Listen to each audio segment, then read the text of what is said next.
Hi, my name is Karen LaMonte. I consider myself a magician in the material world.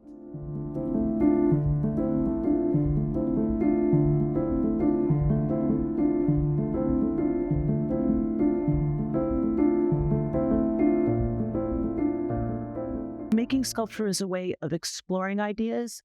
There's a lot of science in my work, particularly in the clouds. There's a lot of craftsmanship. Everything is very difficult to make. The one question I am constantly asked is, how did you make that? And it's with a lot of patience. But the big thing, I think, is that adventure and that magic. I believe I am standing right next to my heaviest sculpture at Cheekwood. This sculpture weighs 900 pounds. And this is a 1-to-1 scale. Like, this is life-sized. So that's the heaviest sculpture here. It looks like a piece of tissue, The thing I like about working with glass is because of its translucency, it's the only material that allows me to work with that absent space and the garment, the present space, the filled space simultaneously. So it lets me weave together empty space and the physical material, the dress of the sculpture. I enjoy working with metal in sculpture. I work with both iron and bronze. Iron allows me to bring a different tonality. It's industrial, it's strong, so it speaks to the strength of people, but I intentionally rust it, so it's ephemeral as well. It talks to vulnerability. In addition to the iron, I work with white bronze. Bronze is the material that we've used to document our histories. And by creating personal garments in bronze, I invert the history a little bit and make it a monument to an everyday person. Well, it takes me about a year to make one of my sculptures. And I think sometimes it might take me almost a year to explain how to make my sculptures. But in the most kind of general terms, what you see in front of you in either bronze or in glass, I make that exact object in my studio. The hollow space on the inside is coated with wax, and then I dress that with real garments. In this case, a kimono, but dresses, fabrics. Once I've gotten the sculpture exactly as I want it, I use actually hairspray to harden the fabric. And then it's a very technical process of further hardening the fabric and preparing molds. The process I use both with glass and with iron and bronze is called lost wax casting. So all of the work I'm doing in the studio is to create that positive that will then be transformed by that process into either glass or metal. For me, the absent body inside of my sculptures is the equivalent to silence in music.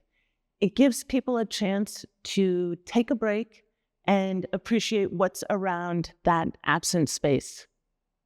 The thing that I found most fascinating about the Cheeks history is their parties. What I would give to be invited to one of those parties, particularly the BC party. And I couldn't tell from reading if there was more than one BC party, but in my mind, it was something that became more, maybe happened more than once, and the theme developed. And so there are some of the Nocturnes that the way I dressed the sculpture is actually inspired by some of the earliest clothing that I've seen in marble sculptures from the Roman era.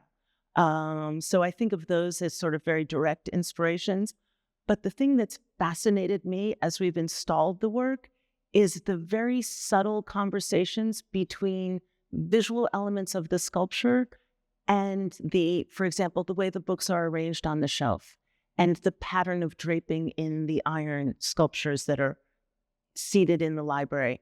Then in the dining room, there's these beautiful drapes, and the draping in the dining room really speaks directly to some of the draping on both the white bronze figure and the glass figure in that room. So it's really the conversation that I'm enjoying the most, I think. It's always the most recent sculpture that is most meaningful because everything is still quite fresh. And in this case, it's the clouds. So both the aluminum and the glass clouds that are in the exhibition. And They were so challenging to make because I wanted to bring the same level of realism that I bring to the dresses and the kimonos to clouds. But how on earth could I get a cloud and bring it into my studio? So I had to reach out, and I created a network of scientists who assist me by providing weather modeling simulations. And from inside those simulations, I can take cloud forms, and that begins the process of translating them into either glass, aluminum, or stone.